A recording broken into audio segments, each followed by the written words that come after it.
It's 6 o'clock, so we'll get started. I'm Sarah Marsh. I represent you, the citizens of Ward 1, and I want to thank you for coming out tonight. We've got some great updates from Terry Gully. We'll be talking about transportation infrastructure.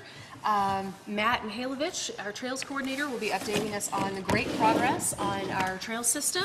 And Jeff Coles is going to be talking about recycling and trash, in particular our waste reduction master plan. And then Sonia Davis Gutierrez is here on behalf of Main Street Fayetteville to talk about some of the economic development activities we have going on for South School Avenue. Terry, you want to get started? Sure, I'll give it handouts. And then I did bring some brochures over on the table there. There's some about our recycling and trash services and about landscaping with native wildlife and the Fayetteville history tours. So help yourself to those.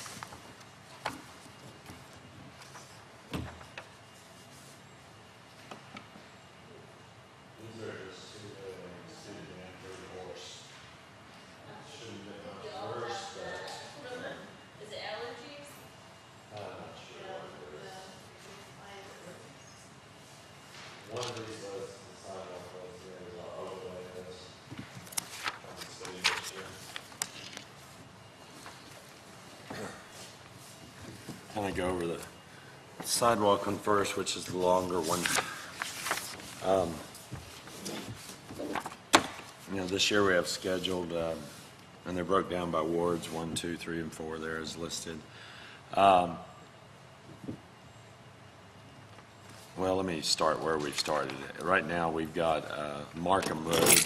We're going to be finishing that up. We've got all the concrete poured. We're dressing it out, doing some ramps and ADA crossings there. We'll be finishing that in the next couple of weeks, and where we're going next is to go work on South School from MLK to 9th Street. And we're going to do all the way to 15th, but we've got issues with right-of-way acquisition down through there. So this will get us where at least we're down to the trail crossing. If you don't want to go through the tunnel and around behind, you can cross at the street light there at MLK and South School and stay above ground going and get to the same place to go into Walker Park.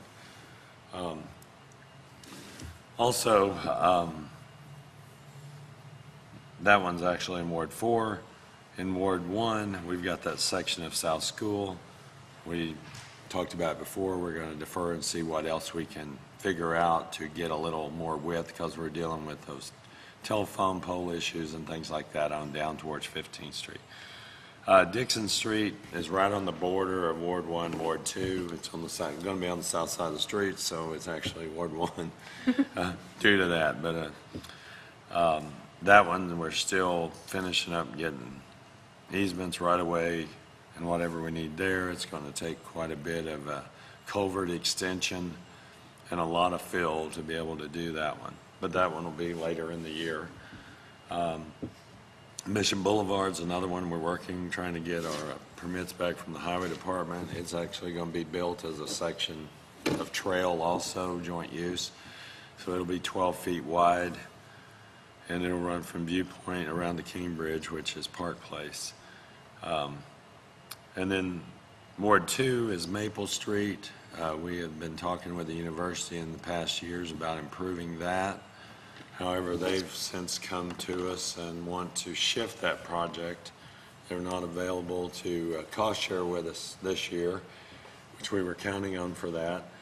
So they're doing some expansion of stadium down by the high school. They're actually buying quite a few of those houses on Virginia and Clinton in that area. Going to straighten that out and want to build sidewalks the entire length of that eventually up to all the way up into north of Pomfret. This first section is to get up there, going to tee in, gosh, I can't think of the road, one right on the south side of the Budwalton Arena, Leroy Pond. Yeah. They're going to tee it into the new stadium and get rid of that kind of funky loop here where there's another drive through the middle of it. It'll just go straight through there. That other road will be used as a service road to their loading docks at Bud Walton Arena, and just more to service their property. So anyway, that's actually coming to agenda session Tuesday night to adjust the plan for that. And then they're going to use their contractors and some of the high school contractors to get that sidewalk. Is actually going to be a traffic circle there at that intersection of Leroy Pond and Stadium. And they're going to build that, and we're going to propose Tuesday night to use some of that money we had from Maple Street to actually do the paving, which we've got all the equipment and can do cheaper than they can bid it out. And they're going to build all the sidewalk in that section as part of that. It'll put sidewalk along the soccer stadium and the girls softball stadium also, and up to the university's new practice facility for basketball. So anyway, that's coming up. So that really, this year in sidewalk improvements, there was only 5 on there. If we substitute that, we'll also have a little money left over, and we're going to propose to do some sidewalk repair up by Washington Elementary, which is highly needed. We've got a lot of tree roots pushing up the sidewalk there on Forest, Highland, and Davidson. Just kind of a square block area north of Maple, right on the north side of the elementary school. But we'll be able to add those with the savings we're going to have left on the Maple project. So that's kind of what's going on that. And these are all big, large projects. So we've cut back to try and do some things that we've been requested for years, like Mission and Dixon, and try and get those, and school, to get those done and make some major connections where we have a lot of walking. And then next year, we'll probably go more back to where we've got more sidewalk projects in each ward. Instead of 5, we may have 12, just according to how far the money will go. The other sheets are overlay list and our micro seal list for this year.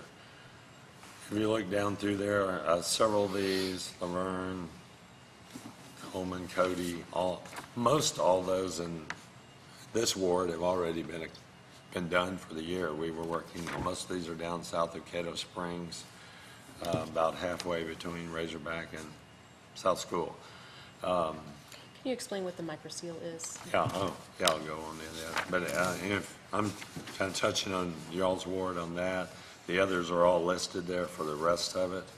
And one reason you'll see most of the micro seal in wards 3 and 4 is what that actually is it's about a 3/8 inch slurry. Used to be called slurry seal. This is kind of an advanced on that, where it's slurry seal, you put it out there and it dries in a couple hours, then you can run on it. It puts a thin coat, and what you're trying to do is rejuvenate the asphalt. The asphalt's still in good enough condition. It's not got minimal cracking. You know, we crack seal it and then put this over the top of it. It seals it up and keeps the water from penetrating, and those hairline cracks becoming bigger cracks and eventually becoming where it looks like an alligator skin and starts popping out in potholes. So this is something usually in the 10 to 12 year range. New streets is nice and black, and then when they get a little older, 5 years, they start kind of turning gray. It's because it's oxidizing, it's losing that oil content in the surface, and it doesn't seal as well. This is a procedure we can do about 40% cheaper than overlaying and milling and overlaying, so we get more bang for our buck. But what we look for is streets that are 10 to 12 years old, and most of those are in the newer parts of town, which is the northeast and the northwest, or the west in general. Like we did this section down here, in 10 years or so, this will be a prime example of where we might micro seal, and then hopefully get another 10 years. And then we can repeat that. So if we can micro seal it a couple of times, we'll get 30 years out of milling or the original asphalt overlay. And so we're hopefully saving that money. Usually about 15 years, asphalt starts deteriorating. After 15 years, if it's used a lot, a cul-de-sac may go 30, but a well-used street like Cato Springs or something will start deteriorating because it gets so much use. And what we're trying to do is keep bumping that deterioration curve out and only spend 40% instead of having to come in and spend the whole 100%. But anyway, that's what that is. It's a chemical reaction. It usually dries up in about an hour, and you can put straight rolling traffic back on it. So it doesn't keep you out of the neighborhood. Generally more than half a day at the most. And if you're not turning on a lot, we can let you get down the street. So that's kind of what we've got going on majorly on that. I mean, we're building trails also. Matt will talk about where those are. We take care of drainage, we take care of right-of-way, we take care of all the traffic lights. Those are all parts of the Transportation Division. And Drainage also. Well, actually, maybe that's a better question for Matt, just to elaborate on how to use the South School crossing. But we'll come back and we'll have time for questions at the end. So Sure. did you have anything No, more? that's Right. overview. Matt, would you like to talk about trails? Sure, yeah. I love to talk about trails. So, and a lot going on in Ward 1 right now. A big push has been to connect the regional park that's going in on Cato Springs Road south of of I-49. So I've got a little map. Maybe I'll stand up if that's okay with you guys. So right now you probably noticed the construction in Walker Park on this west side of it, kind of. That was replacement of aging, as Terry talked about, the asphalt was not in best shape. We put it back in concrete. It was not wide. It was only 8 feet wide in places, and we've gone 12 foot wide now. There'll also be lighting installed along there. We have all the lights and poles, so they'll be going in pretty quickly here. They're getting close to finishing up south of 15th Street as well. They're just going to be pouring that out in the next couple of weeks. I expect within a month it'll be really finished, dressed up and looking good. That goes on south of 15th Street and then turns back and goes toward 71B there by the new Simon's Diner and goes underneath there. And then there's a half-mile trail that maybe you guys have been on that goes to Great House Park. So then our next park would be from Great House Park going to Razorback Road, where the Crown Apartments are. We've actually secured all the easements and everything is pretty well ready to go on that portion. So if you can see on this map, it's actually labeled in B. And it's right here, the purple piece. So here's the Walker Park section. And then this is another exciting project that's coming down to the regional park, and that's the Cato Springs Trail.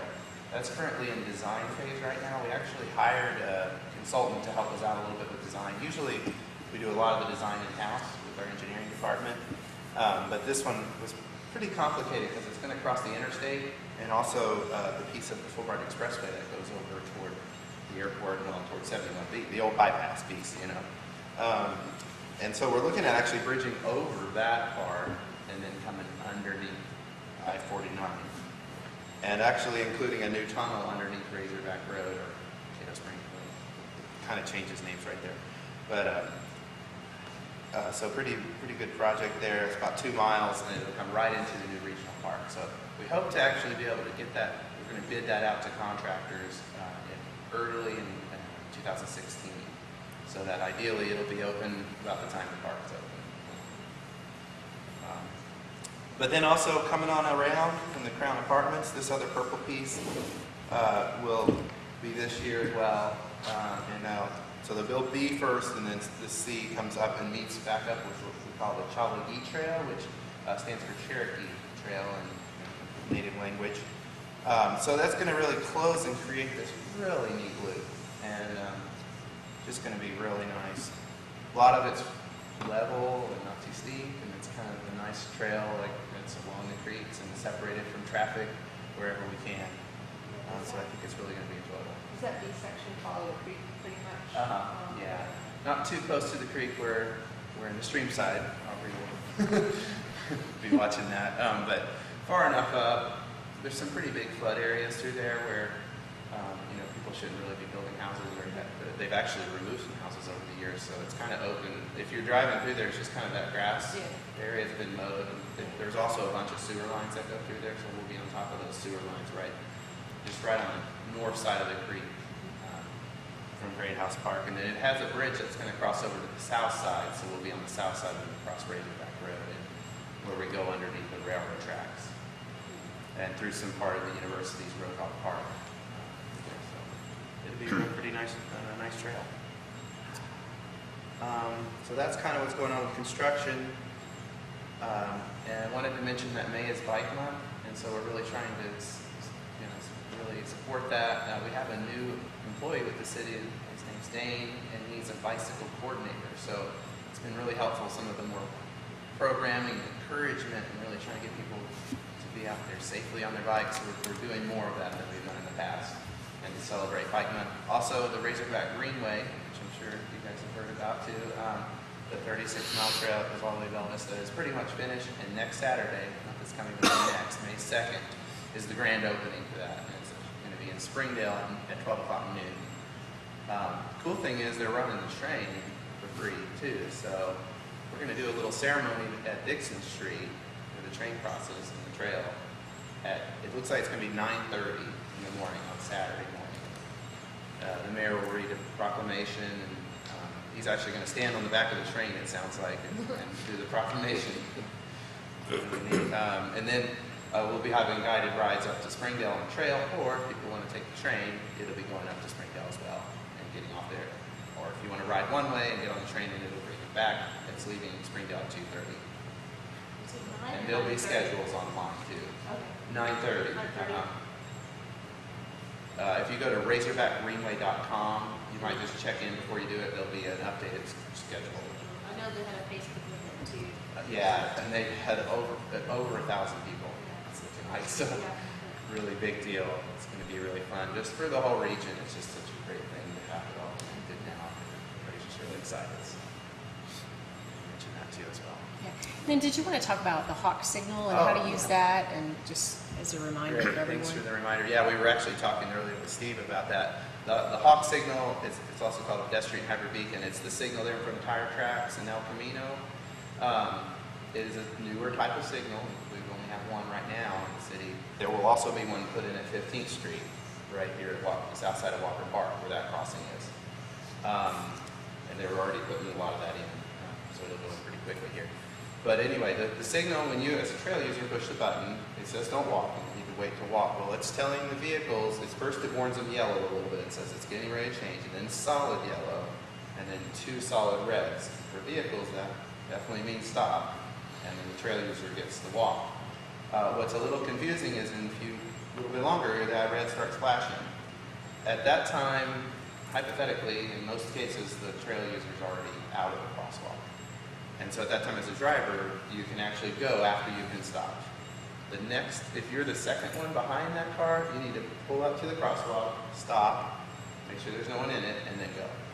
So it just works exactly like a stop sign. When it's flashing red flashing. Yeah. Red flashing, just think stop sign. If I was worried I was doing the wrong thing, and it was red flashing, and I went ahead and it's a red flashing. Right. So it's just kind of been an education process for everybody, and even staff. The police know, they should know. So, but I did hear that Washington County police had pulled somebody over for that and didn't give him a ticket or anything, but he was like, that's what it means.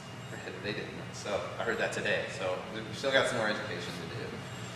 But if you won't be in trouble for it because you're following the law. And it's just a courtesy, so you're not sitting there when no one's. Most of the time, the trail user's already gone, so going way after stop. So, hope that's clear. One other thing, once you point out where ground zero is, and that the 0 mile marker on the Razorback Greenway is right here by Walker Park, where that trail turns and crosses that bridge that we're putting in right now. And then talk about your mile markers and signage. That's right, great, yeah, thanks for that reminder, Terry. There are mile markers going in. Actually, they're going to be going in this weekend. They've already dug the holes, so they'll actually be installed. And they're nice mile marker posts.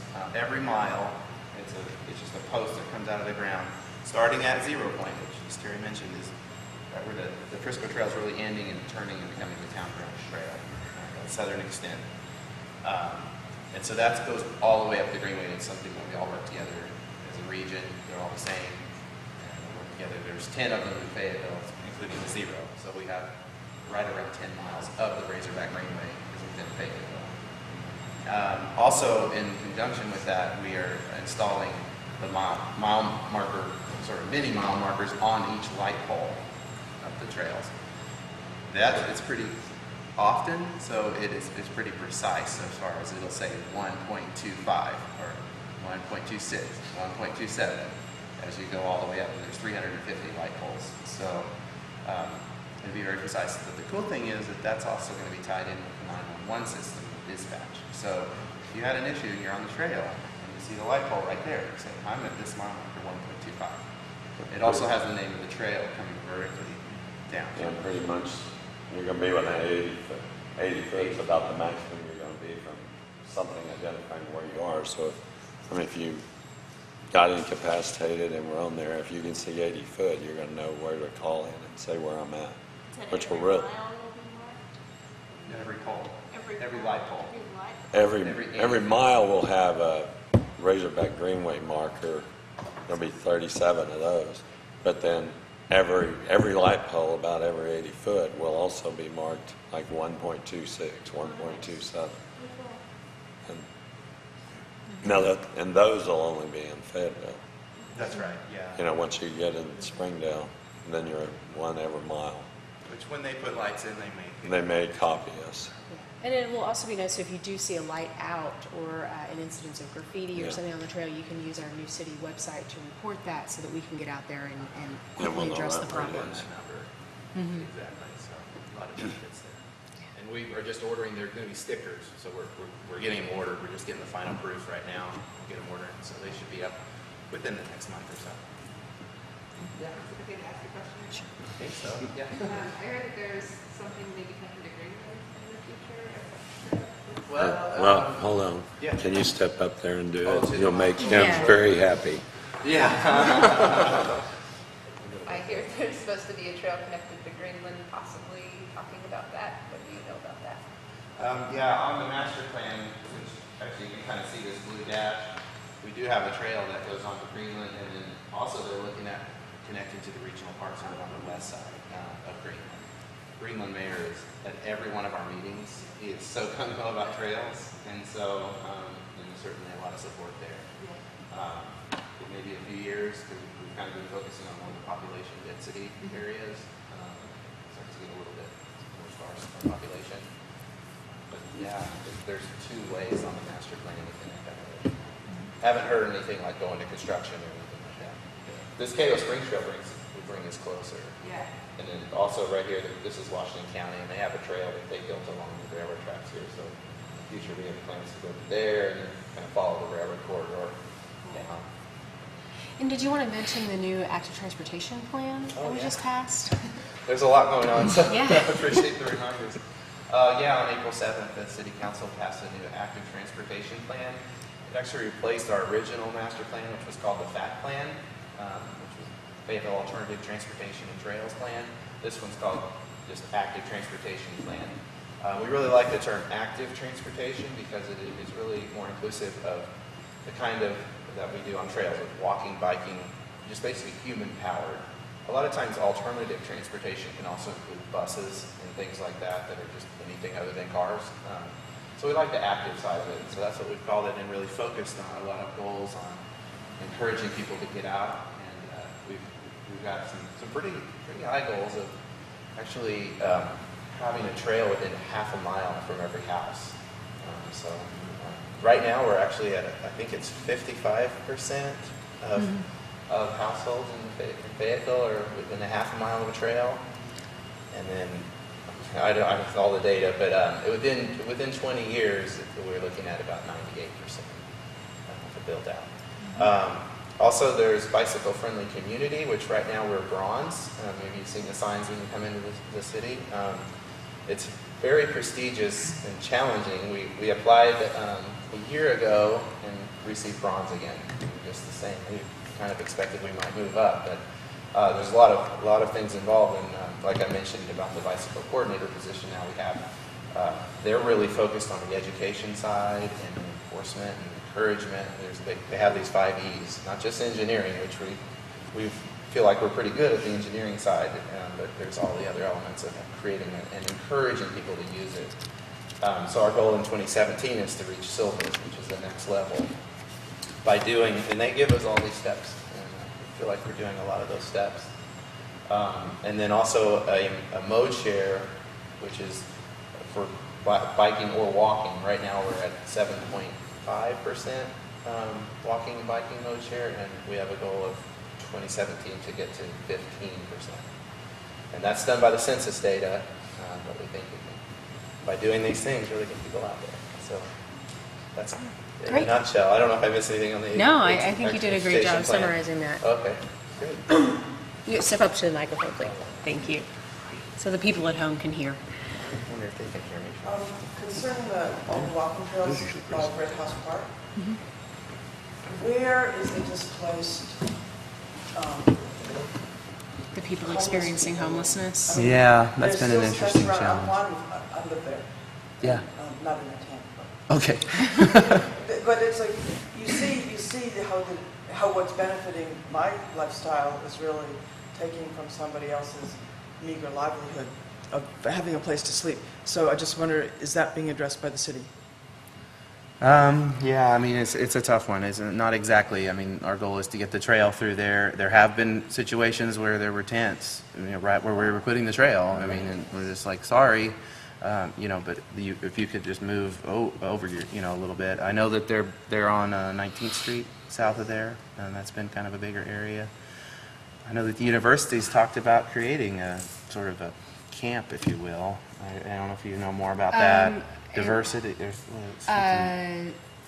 Something City. Village. Village, yeah. Dignity Village. Yeah, that's it, Dignity And I Village. believe they've bought the old Standard Oil buildings on South School Avenue to erect some sort of a community facility for people experiencing homelessness.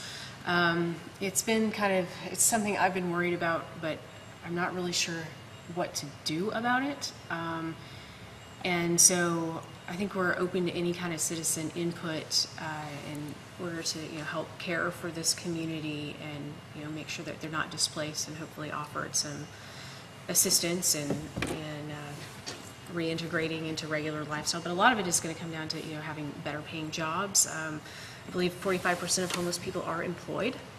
And then I think a lot of the ones who are not are probably dealing with a lot of substance abuse issues or mental health issues. And so, I think that's a social work problem that we have not done a good job of addressing and need to do better. I think we're kind of not having the expertise in-house. But I would love to hear any suggestions, constructive suggestions on what we can do. But I think it's just, important to remember that, it could be any of us out there someday, and we need to show compassion to these people. And anybody else have anything to add to that? Well, that's the only thing I've noticed. I mean, when we went in and cleared, there was quite a few tents along the route of the trail, south of 15. But I've seen a lot of, it seemed like they moved, just further off because they don't really want to be right there with the traffic either. And they don't have the traffic like they're going to have. But it's unbelievable. I mean, people are already going down that gravel trail, which is the case every time we build one. But we've seen the tents just move further back into the brush along that. There's quite a wooded area south of it once we get across the creek. But there's quite a few tents in there. And there's one right on the north side of the creek right behind the Salvation Army that never moved. Yeah, He's still there. been there from when we started, and he's still there. I wanted to add too that the trails do provide a great transportation system for the homeless. I mean, most likely they also don't have a vehicle, and so that's providing a safe way for them to get around as well. That's I know we're displacing, but also providing something there. Okay, Jeff, All right. would you like to talk about waste? Sure. As Sarah mentioned, there was a talk about what the city is currently engaged in, then, and more specifically the recycling and trash collection division. Thanks, sir. Oh, thank you. Outside of traversing the city on a weekly basis and collecting waste and recyclables and yard waste and traveling virtually every roadway and every mile of it on a weekly cyclical basis, right now we're engaged in and have contracted with Kessler Consulting firm out of Tampa, Florida, to help us and to put together a plan, a recycling or a waste reduction, diversion, and recycling master plan, not a study, but a plan. And that actually began, that contract was signed, finalized in, I believe it was October of last year. So the first step was their assimilation of what would be probably gigabytes, maybe terabytes of data from us, which obviously is a logical starting point to collect everything on information from what we do and organizationally and operations and so forth. Next step in that process was an on-site and operational assessment of our facilities, our operations, what we do, how we do it. Very, very intensive. And again, this is taking place. That was into about the first of the year. After the first of the year, there was a waste composition study, which we actually was added to what was the original contract because we felt like it was really important to know exactly what our waste stream was composed of. So their team came in, spent a week at our facility, and again, very intensively sampled from the various streams, various routes, various trucks coming into our facility. 36 different categories. And they actually physically sample loads, set it aside, and have a team that's going through and actually separating to give us an idea of exactly what our waste stream composition is. And this is more of a generalized, that pie chart that you see. And then subsequent to that, we've had many discussions, continuing discussions with Kessler. Most recently, that was the week before last. They were here. Mitch Kessler and Robin Mitchell, who's the project manager, were here for a marathon of meetings over. That was the 6th through the 8th, I believe it was, of this month, where we held a public meeting at the Woodland Junior High to get citizen and, well, to get input in general about how we were. They summarized, they gave a presentation and summarized where we were in the process and the plan and what they were seeing, then had public input and comment. We met with a number of other groups, other potential stakeholders, hopefully partners, that we can consider the possibility of a regional approach to get to what we've hoped to resolve to do, and that's by 2025 to reach an 80% diversion rate, which is diversion is not landfill. That's simply not going to the landfill. So we're at 20% now, based on what we recycle and what we compost. We're at 20%. By 2025, that bar's been set really high. It's like setting that basketball goal to about 10.5 feet, 11 feet. There are people out there that can dunk at that height. I can't. But that's analogous to setting that bar high, setting that goal and that mark was done intentionally so that we can work towards that. And it obviously will be incrementally that we do that, but it's going to require some really fundamental changes in the way we think. Strategies, certainly imagination, again, different strategies. So, again, that was a marathon session of meetings that we held the week before last with them. They will be coming back again in June to meet with, actually to give a presentation to the council agenda session and talk with various the council members. And so we continue. We're about halfway through this process, as this was laid out in the timeline for the process and preparing this plan. It's about a 12-month process. So our expectation is likely October, November, probably November of this year. They'll be coming and bringing us that finalized plan. We're receiving information back from them now, various technical memoranda regarding, again, the operational assessment about what we're doing now and how we're doing it. We're continuing, even though we're not waiting for that plan. We're not just resting on laurels or otherwise sitting on our hands, waiting for that plan or to receive it, as if there's some magic. So we're still looking for opportunities to reclaim and to recycle wherever we can. That includes expanding our glass routes, even outside of the entertainment district area, and up to the north and the corridor to the north. So we continue to look for every opportunity we can to recycle, reclaim, divert waste everywhere we can. But again, they're going to be back.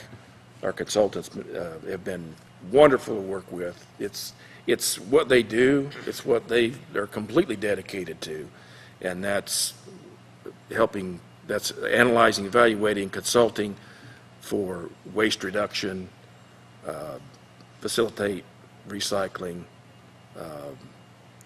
and that is their forte, and they're very, very much celebrated for that. So they've been wonderful to work with, and we look forward to continuing that process to finalize it. And we, I just want to add a couple of things to that. Why I'm adding all this is that's another division that I'm over. The U of A also joined in on that waste comp. They spent some of their own money to do a waste comp of their material so that we could get a better understanding of what they had. It came out surprisingly almost within a couple of percent almost on every item. You know, like food waste was 16, 18% in the city, 16, 18% at the U of A. You know, and then other things, I mean, they're telling us if we can pull this off and get 80%, they said other people promote higher numbers, like San Francisco up in the 90s. They said if you can do this and get 80% the way you're talking about doing it, they believe hands down we will be recycling more than anyone else in the country. But that'll consist of, you know, having to do compost for food waste, not just for the leaves and all. Currently, we do like 11% of our waste is leaves and grass and limbs. You know, 9% is what we're doing out of the garbage stream, even though we're doing a lot. C&D material is a big part of that also. Those are probably the two biggest things we're not getting right now to the level we need to get, and it's mostly the compost. We have a good compost program, probably one of the best in the state, but the food waste is a big section of that. And then, yeah, we're shooting for hitting that 80% and bringing their charges to bring us a plan to get us there if we do all those steps to be there in 10 years. But they're going to happen incrementally. You know, if we can add food waste, we can add C&D. which is construction and demolition Yes, waste. yes, like, you know, concrete, where they're building apartments, instead of throwing the wood away, us sorting that out and be able to recycle that. But, you know, we may be able to get one, you know, adding one may get 16% of compost, they'll get us 16% closer. We're at 20, that gets us 36. We do C&D and it gets us another 15, then we're a little higher. But eventually we're gonna have to get it all. There'll be some low-hanging fruit where we can make a splash at the beginning.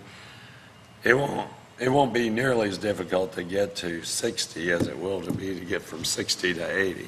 That'll be the real thing. Yeah. And then the other thing going on, I mean, this is a one-year study, is we're still, as that division, looking to expand the glass program that we put in on Dixon Street. We've expanded that out towards the mall and down 71. We're continuing to do things like that and looking for any other way to add other recycling features. I'm getting ready to grind up about 10 years worth of sidewalk and curb and gutter we pulled out that we're going to then recycle back into base under new sidewalk or roads. And, you know, we're hoping, you know, we may get 5,000 to 10,000 tons of material out of that. You know, the city as a whole disposes of 64,000 tons a year, and we recycle 20% of that. So if I get another 5 or 10, that'll make a dent into our recycling numbers also. But that's just kind of, want you to understand, it's not going to just happen in 2016 after they tell us we can't do it all, because there's going to be a lot of expensive things we've got to do.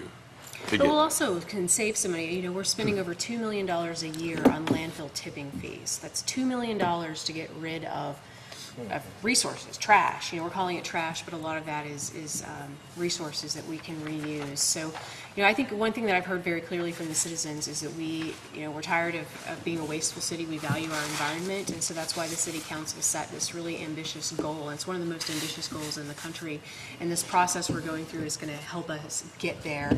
But what we need from you is to go to our website, recyclesomething.org, and there are 2 surveys on there, one for residents, one for businesses. You can fill out either or both and give us your input so that we can calculate that into our plan. And just to update that, as of Monday morning when we had a conference with them, there was 387 people that's replied, which they felt like was a huge input compared to what they get from other cities. Right, but we have over 73,000 people that live in this town, plus about 26,000 students, so let's do better, and I would encourage you to share that. And, Yes, please do. And really, we want this to be a citizen-driven thing, because we're If you serious know about waste reduction. students, tell them, because they're the ones not responding.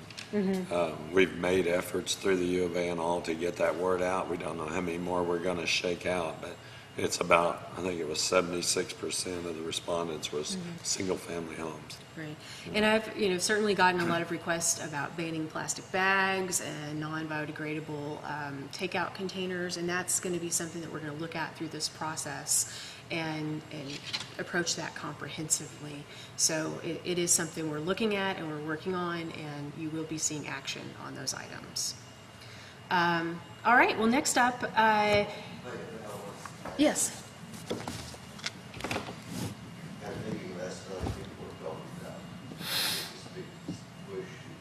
Back to single stream, and many cities are doing it, but there was argument I heard about what single stream would mean, and my idea of it is it means most of the things that are now recycled are clean enough to reuse or, to actually send them off. What would that so-called single stream create if we chose that route? I think Fayetteville's at the point where we want to sort it ourselves and have it all as nice as possible. Well, and I would just like to clarify what single stream is when you're talking about that. Single stream is really kind of where you can put everything in one bin and the city sorts it out. Whereas right now we have a curb sort program that they sort it at the curb. So if you have a lot of contamination in a big recycling dumpster, we don't have the capacity to sort that out. We actually need, we do it kind of one-on-one at the curb. Yeah. So. But it would require, certainly would require, true single stream system would require a facility to process that material. But the gain, and when you're talking about departing from what we do now, potentially and going to a commingled system or single stream system, that leap that you see, or that increase that you see, is so large. Yes, it's not as clean as what we process now. And Aubrey, you've been to our facility down there, and you've seen those bales.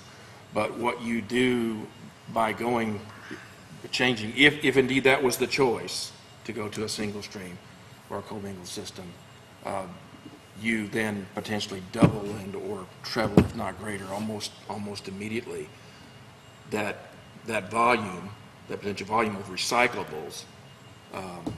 So in order to do that, and as Terry mentioned earlier, if 80% being that goal, if we're going to get there, we've got to capture all of that. We've got to get all of that pie, not just some.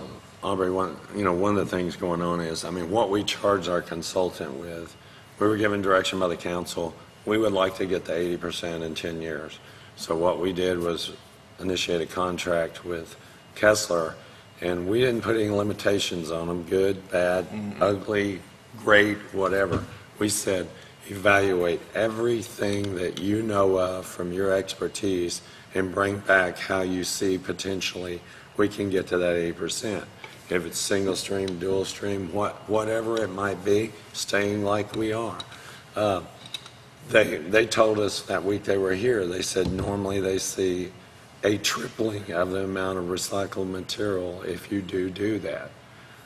Now, it's not going to be as clean as what we now, if that's the route the council chooses to go, but it's still saleable material, and if you can get 80% of, or 90% of that material is still saleable, and you triple the material, instead of having 9.8 tons, you got 27 tons, in the same, because it would triple that number. So they're evaluating, they're going to come back, and it's going to be, they're going to price it all out, what it would cost to do what, and then the council's going to be given all that when that report is turned in, and they're going to be able to cherry pick what they are comfortable with doing from an environmental standpoint, what they want, and offsetting that with, do we want that 80%? Do we have to do it a different way?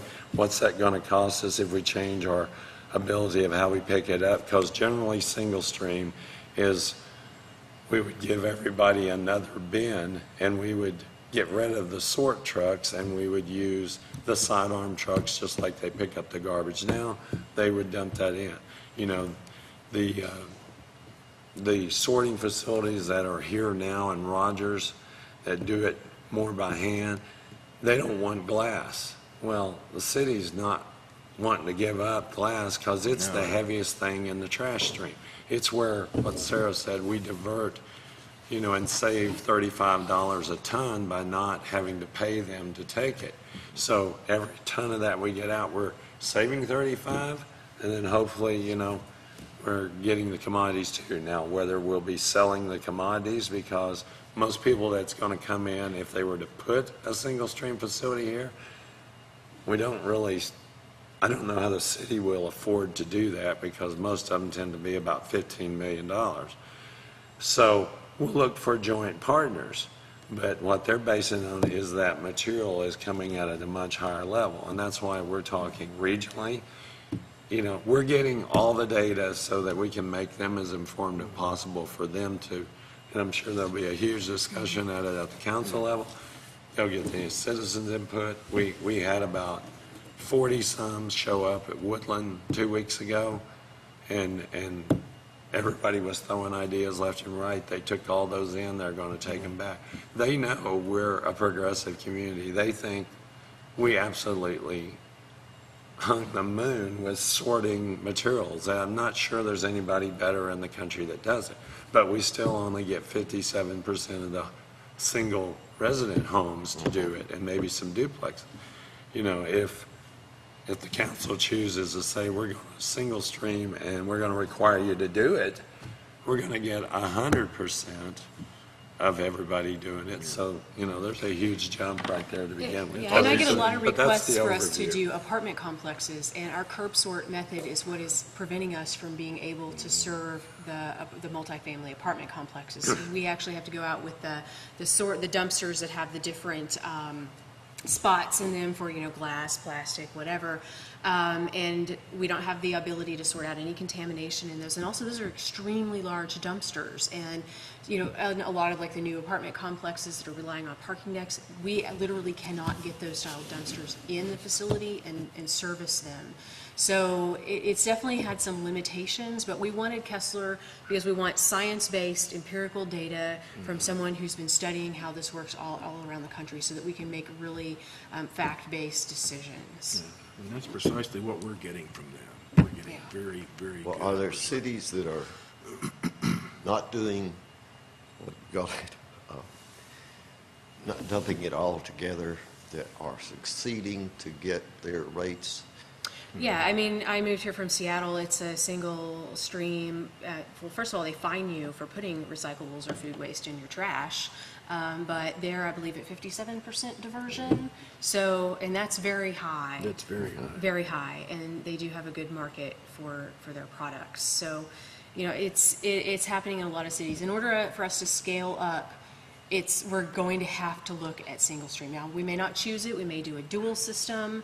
There are a lot of options, but we want somebody who has great expertise in this, that has no local political connections, to actually come in and look at the science, look at the data, and make good, solid recommendations. So that's what we're going to look at. And the other advantage to the single streams right now, our route drivers have extremely physically taxing jobs during good weather, but when we have ice for sub-freezing conditions, rain, 100-degree weather, that's an extremely physically demanding job. And you know, it would be nice if they were in more of a climate-controlled facility with ergonomic workstations. So there's definitely a labor aspect to that decision as well. Well, it's a trade-off. Yeah, Thank you. there's lots of trade-offs, and so that's what we're going to be looking at. Always. Okay, our last guest is Sonia Davis Gutierrez, and she's going to talk to us a little bit about some of the South School revitalization efforts that are taking place through a separate group called Main Street Fayetteville. And if you want to maybe pull the mic off Pull it at down. the end so you can face people, that'd Yeah, probably good idea. Twist it around. I can just scoot this way. Hello. Get my spot here. Yeah, so I've been part of a group that just got going recently. Our focus is to just try to get some revitalization, which is really exciting to hear about the sidewalks between MLK and 15th Street.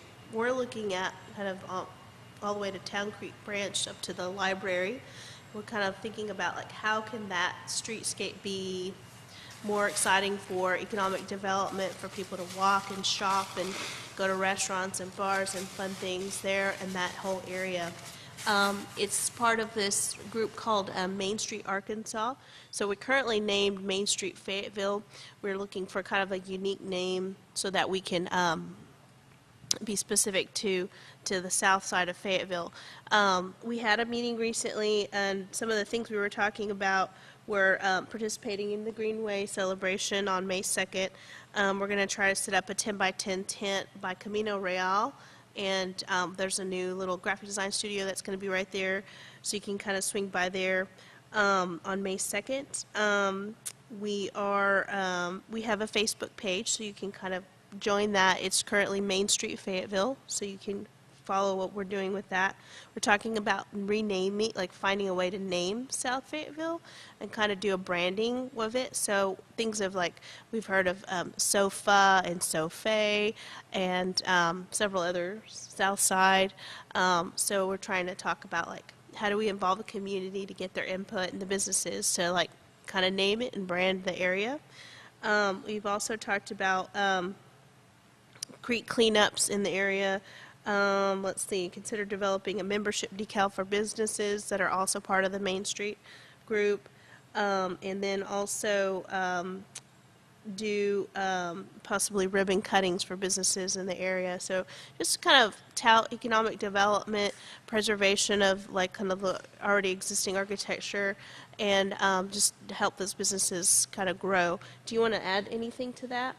Well, I just wanted to add for the Greenway opening next Saturday, you mentioned the table. We're also constructing kind of a neat artistic sign. I think of it as like a Roadrunner type sign, if you're familiar with the old cartoon where there's like the pole with 50 million different arrows going in different directions, and we're going to be directing people to all the great food and beverage opportunities down on the south side.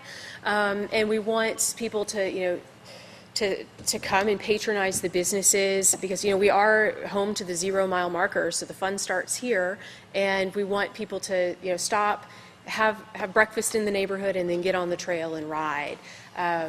But we're also going to be focusing on drawing some attention to the history of the neighborhood, both the architectural and natural history, and trying to highlight some of the neat features, whether it's vernacular architecture, some of the great stories about Archibald Yell and Quicktown, and really just it's supposed to be an empowerment plan, not a gentrification plan, and we really wanted to get a head start on having a citizen-driven revitalization effort in order to just kind of get ahead of, there's this regional council efforts that are kind of coming in and sort of imposing ideas on different communities, and we certainly want their input and value what they have to say, but we want this to be about us, about the South Side, and really just a way for us to keep our neighborhood funky and grow in great ways. So, so thank you for that update, Sonia. And we do have the Facebook page. Find us and follow us there, and you can keep up with the events. We're planning for the end of May a 4 points training session, which the 4 points are economic development, promotions. I don't recall offhand. We'll have to get back to you. We obviously need the training. But people from the Arkansas Historic Preservation group will be coming up and leading that. But they've done this in a lot of cities around the state. Eureka Springs is a Main Street community. Siloam Springs is a Main Street community. North Little Rock, the Argenta area. So there's a great network of people who've done this before. We can learn from their experiences and find a way to make our business district successful. All right, and then following up on that, I wanted to give you some updates on our Energy Improvement District. Last year, Arkansas legislature passed the PACE bill, which is the Property Assessed Clean Energy. Fayetteville, we started the first Energy Improvement District in the state based on that. And so now we've launched a program to give low-interest, long-term loans for energy efficiency, water efficiency, weatherization, and renewable energy projects. And we're starting out with large projects because Fannie Mae and Freddie Mac are not on board with this yet. So if you've got a Fannie Mae or Freddie Mac mortgage, unfortunately, you're not eligible. But hopefully this will serve a lot of the large industrial tenants, the businesses, the multifamily units, because for every dollar we're spending on energy in Northwest Arkansas, 97 cents is leaving our state. So we really want to curb this flow of wealth out of our community. So if you have a project that you're interested in doing some of these updates, you can log on to our website, which is a2e2.net. There's an application there. You fill that out. I think it's a $25 fee to get started, and they'll send out an energy expert to your business or building and help you determine what energy improvements you can make. And then they will help you achieve acquire a long-term low-interest loan that you pay back with the savings that you get from those improvements. So, hopefully it's not going to cost you any money month to month. It's just all that you were saving on your utility bills, you pay to the loan, and then when your loan's paid off, you keep all that savings to yourself. So we're really excited about that project. Actually, there's 3 projects underway already. We've only had the program going 2 months. And then we're also training contractors to participate in the program in hopes of creating some good jobs in this weatherization and renewable energy industry. And we'll be having that, I believe it's the second Monday of May. You can look at our city website to get the details. So if you know anybody who's a contractor that might be interested, please let them know so that we can get people certified to help weatherize our community. And then last, I want to call your attention to our new city website. We've completely redesigned it based on a lot of citizen feedback, and it launched, I believe, this past Monday.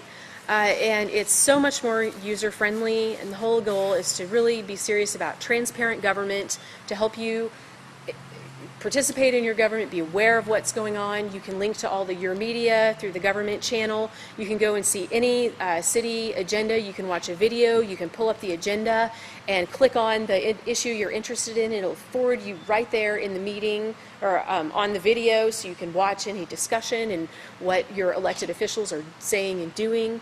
And there's great information about Fayetteville history, about our trails, more tools for you to report concerns in your neighborhood, whether it's code violations or lights out at the trail. So there's a lot of great tools to help you be more involved in your government, and I really encourage you to look at that. The website is accessfayetteville.org, and I believe the fayetteville-ar.gov is linking there as well, too. It's opposite way. It's the federal-gov is the main site. The old one will be linking to that. Okay. But we want to get you to the federal-ar.gov. Fayetteville.ar. No, you're right. -ar.gov. So. But both are still good for now. Yeah. And then also wanted to announce the Urban Forestry Advisory Board is having the 2015 Sustainable Landscape Competition. We really want to encourage people to enter that. They're going to select winners based on design and aesthetics, preservation of the natural environment, environmental best management practices, and attraction to wildlife. And you can find a link to the application and more information about that on the city website. And then coming up Monday, April 27th, the Yvonne Richardson Community Center is inviting everybody to come out for their grand reopening. They're showcasing a lot of new facility upgrades. They've got LED lighting, which will help them save money on energy, more insulation, and a new gym floor, which I know that facility has needed for a long time. So if you've got kids or no kids, please direct them down there because there's a lot of great summer activities. And there's also our community orchard is planted down there. We planted that last year. Apple and pear trees and I believe a few other things that anybody can go and help take care of and glean fruit from. So, all right. One last thing, Jeff? Just, I wanted to check, speaking of the city's website, I wanted to check and make sure that it was on there. If you go to the YouTube tab at the top of the site, just like the old site, that video of that meeting, that solid waste reduction diversion recycling plan meeting that was held at Woodland Junior High on the 6th, that video is there if you'd like to view.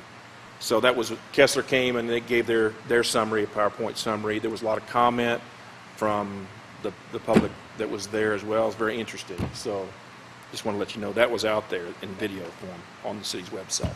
Excellent. All right, any questions or comments, input, concerns? Step on up to the mic.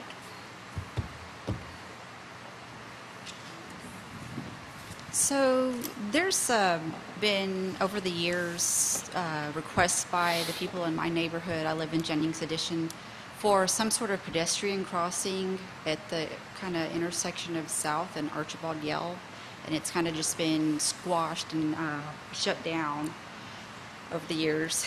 And I know that there's a safety issue with both of the curves coming around there. And obviously, you can't just stripe a crosswalk with no lighting or signage, and also the speed through there is quite high for that stretch of the road.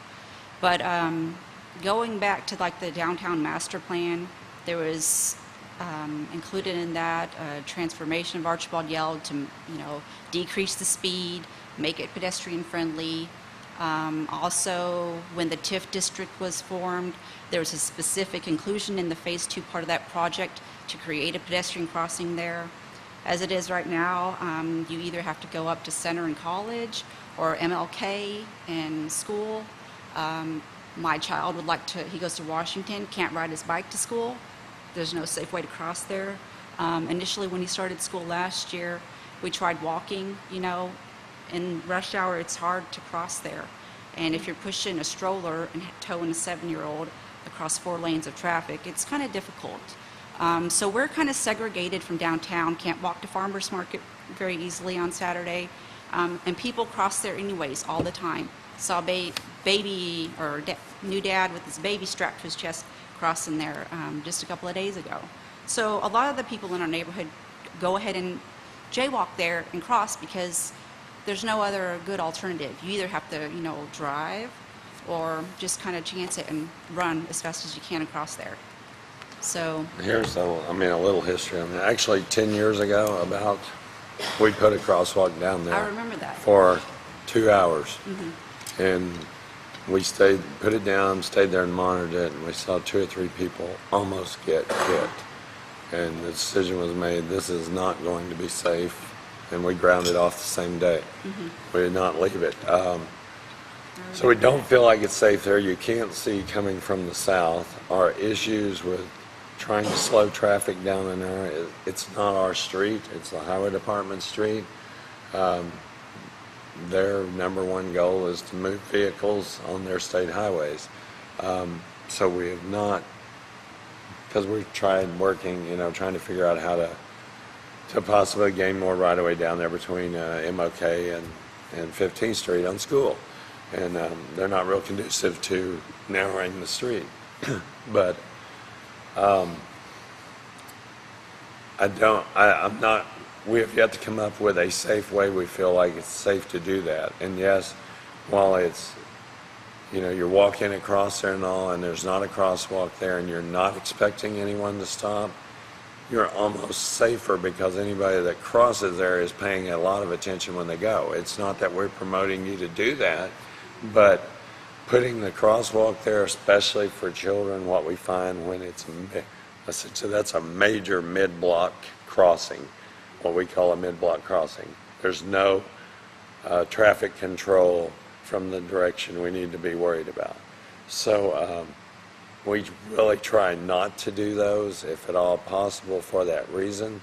We feel like it is out of the way, but short of a bridge, which would probably be $500,000 to put an overpass over that we don't currently have. Yeah, because when we talked about it on trails, grade separated like that it's just insane how much it costs. So we're aware of it. We don't feel like it's a safe place to put one right now based on the experience of trying to do it and pretty much feeling like we were going to be held liable, that somebody was going to get killed there, because kids don't pay. If pedestrians, adult and children, if they see a crosswalk, they're assuming, and 50% of them are assuming that car is going to stop because they're in the crosswalk. I've actually seen people not look at the cars specifically, because it's kind of like, well, if I don't make eye contact with them, they've got to stop because they're going to assume I'm going. Well, you don't want to make that decision with a 2,000, 4,000-pound car. Well, So- I've noticed that there's a lot of traffic that backs up, where if you're trying to continue up South School, where Archibald Yale Boulevard branches off, and also with the new Walmart that's going in there, and they're expecting the 3,000 cars a day. I know that their entrance is supposed to be on the other side, but it's probably, a lot of people are probably going to cut through Prairie.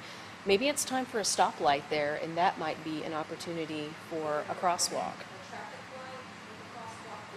Like the hybrid system that's down in front of tire tracks there, with additional warning lights, hey, crosswalk ahead, stoplight ahead.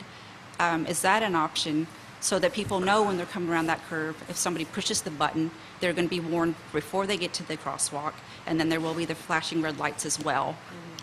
So that there's more just if you stripe that with no warning for any cars, of course somebody's going to get hit there. And that's what happened. I remember when that was done. Yeah.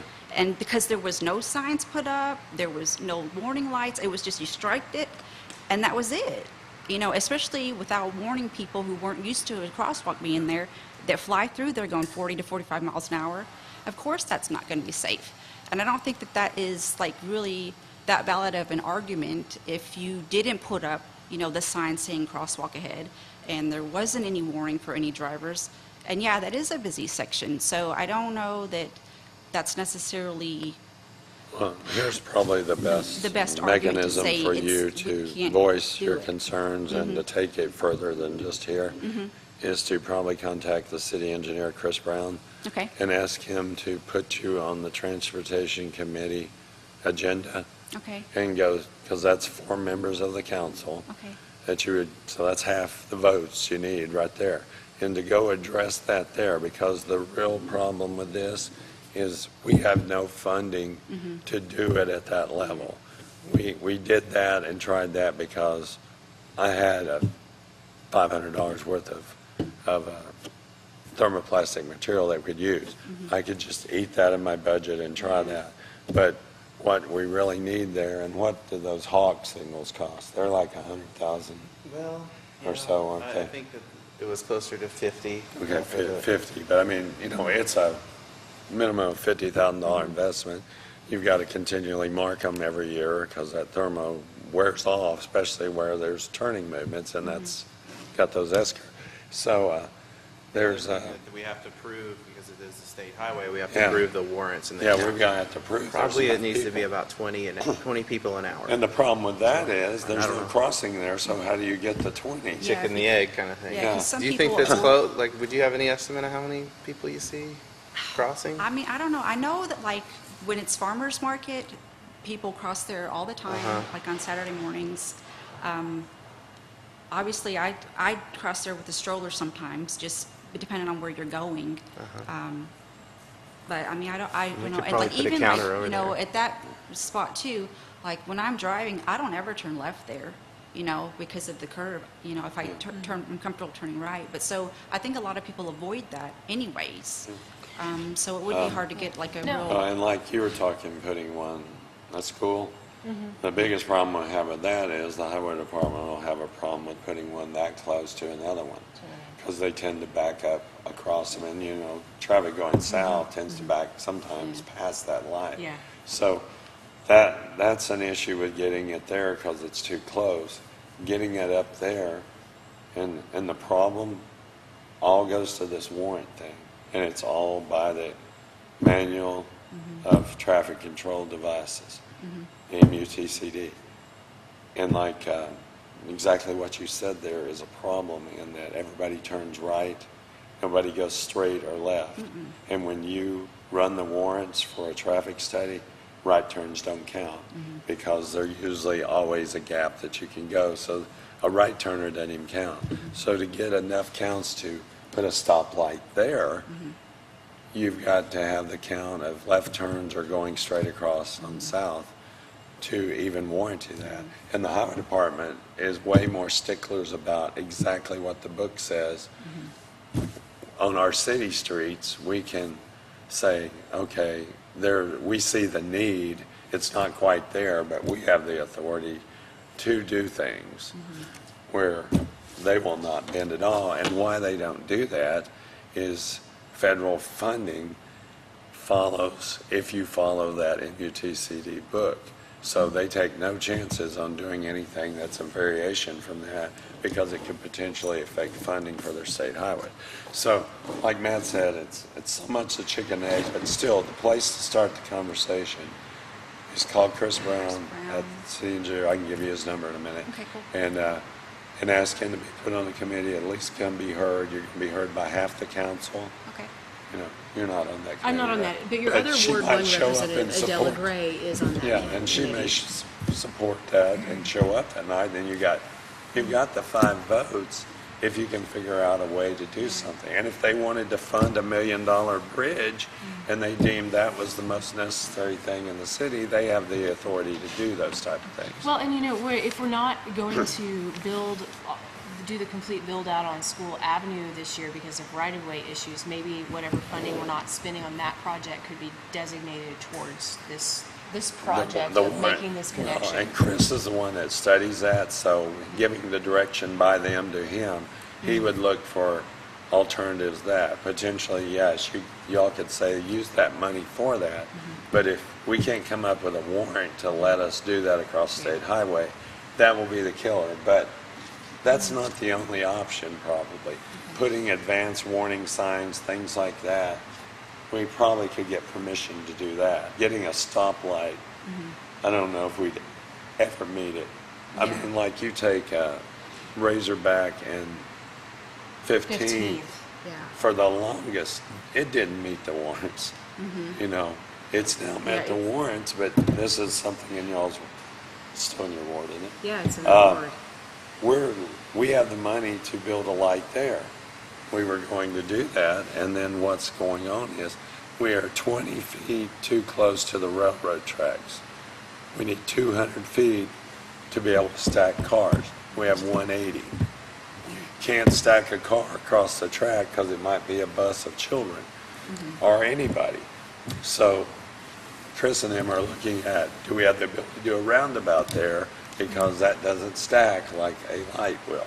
So, Yeah, but- and if but you he could want start to that. let me know, if they put you on the agenda, if you'll let me know, I will go to that meeting. I can't vote at it because I'm not on that committee, even though I've requested to be, but Adela has seniority, so she's got that position. But it's something that's needed, but the highway department has been a real barrier to inclusive mobility in our neighborhood, whether it's along MLK or South School Avenue or Archibald Yell. And you know, they have very specific criteria, and we're not meeting it. So, but I'm happy to go and help advocate for for that with you. Awesome. Because it's needed, but I don't know how effective it will be. I'm 100% guarantee, I would almost 100% guarantee though, if you come, and especially if you bring your neighbors and voice your concerns, that they will ask Chris to study alternatives and report back at the next meeting. Okay. Whether they can do it or not will boil down to what those options are. And then if they forward those suggestions onto the county, to the council to fund that, then Sarah will be involved in that discussion at that level. But I can almost, based on what anybody else has ever brought to the committee, if they have a logical idea, they've asked, and it's usually Chris, because he's the engineer in the city, to study it and give them a report back. So I would bet the farm that you would get that. Okay. Yeah, and I just wanted to add that on the hopeful side that the Hawk signal, the warrant is much easier to obtain than a signal. It Yeah. only has to meet for 1 hour, and like I mentioned, 20 people. Now, how we would determine that before, you got to almost predict, once the signal's there, then we would probably have that, but do we have it right Yeah. now? When And I there's no- think we would probably have to do with that over what we've got on South School or 15th. We have great sight lines. Yeah. You can see a long ways. If you're a pedestrian and you just want to run across there, you can probably make it if nobody's coming around the corner or is at the light. Same way at 15th. This one, we'd probably have to enhance this by putting, Have another. if the button's pushed, it little bit flashes back, around yeah. the corner also. There's that That's advance. what we've been kind of in the So- neighborhood discussing, especially now that Seems that like that one's could gone work. down in front of tire tracks. Yeah. That would be a better option Seems than a like the best shot. stoplight or just a And regular most crosswalk. affordable, probably, too, I'd for a real love to signal. help you out. It's just, that's probably the best way for you to Okay, attack this. no, that's a good place to start because it seems like the city has recognized the need for that. Oh, yeah. And it just has never transpired. Well, And- from interdivisional wise, I've never had the funding to be able to go after something to that level, and neither has Chris. Okay. So, Now, because a lot of people want to use it as a safe route to school, I know it's probably outside the radius of the elementary school, but is there any opportunity to get a safe routes to school grant for that maybe? that would, Chris would be able to expand on that.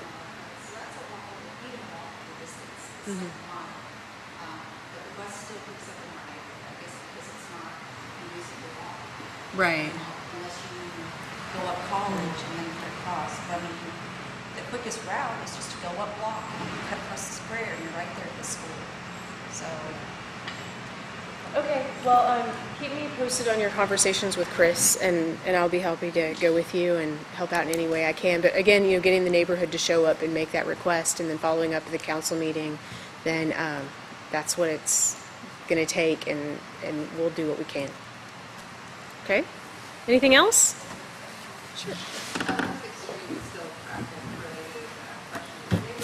You know Garland, that Yes. stretch, it's like people book it through there. Yeah. Cat got Which hit by a part? car. Oh, It was I'm just so like, sorry. is there something, like a request for a speed hump? So this is the Brooks Garland. South of South of, between 15th. Cato Springs and 15th. We need sidewalks and traffic calming on that. Well, sidewalks, we can, as we get a request, we put it on our master list. And it then is we on the pull list. from Sometimes the- I think sidewalks make people go faster because there's not people walking in the street anymore. Is the there s- something speed- to like? The speed table part of it is another, just like that traffic light or whatever. We have no funding for any type of speed tables at this time. So something would have to be appropriated for that. Chris has that formula for going through on, that gathers points for that, not having sidewalks, fast traffic, count for a higher level of points. But we did those around Wilson Park and the Historic District a few years ago, and that's the last time we've had any funding, and that was like 07, 08, maybe somewhere back in there. And we have not had it appropriated in our CIP program since. We had 50,000 that year. What about just, starting out with like a sign that says slow, Signs. watch for pedestrians? Does anyone read them? Are they driving too I fast? don't know. Yeah, I Oh, wonder. no, I hate to say this, but I mean, a lot of times you see children at play, things like that. That's the last sign you ever want to put up based on studies, because there again, kids think I can they're play watching here. for me. Yeah. But watching for, I don't know if there's such a sign as that, but I mean, as far as I'm sure we could get like one of those speed trailers down there where it flashes some Oh, yeah, to tell you inform when it- people how fast you're going. Yeah. Ones that don't care don't matter, but the ones that I catch are myself rolling needing to slow along down with those, though, at least. 34 miles an hour, not realizing they're 25 is the speed limit. Yeah. It gets your attention and kind of educates a lot of people. Yeah. You know, the 5 or 10% that want to go through are going to do it. Seems like but those speed humps are the that- most like mechanical. that make Maybe you stop or go additional pretty stop far. signs, more frequently. I control yeah. that, I can do that. Uh-huh. We'll look at seeing if we can add some stop signs. Or maybe the Or not stop, chicanes, but, speed. which are kind of the bumps that kind of make you go in a. Oh, yeah. Yeah, something like that with a great sign that said "Welcome to Fayette Junction" or Yeah, something. yeah. I know quite a lot of our neighbors might be willing to adopt it and Yeah, I would take care for of sure. something like that. There can, you'll have to push and get us some funding because we don't have any funding for that type of thing. Okay. Is there any sort of avenue that I should take to continue to voice it or ask or help in any way?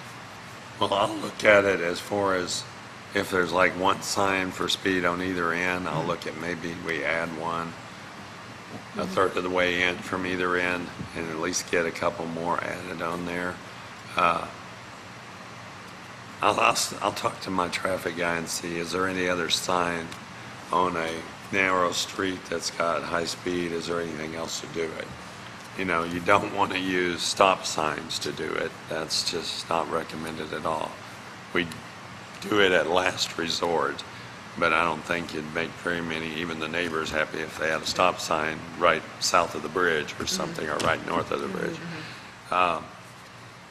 I'll see what we've got on that. And then, I wanted to add one thing. Yeah, Yeah. that's what I wanted to Yeah. add. Yeah, there will Yeah, be a we trail want them to cross. slow down for the trail. It'll cross just the And, north side and, of we, the and we may have And it's a kind of race blind right table across, there. I can Yeah. see that being So- a tricky.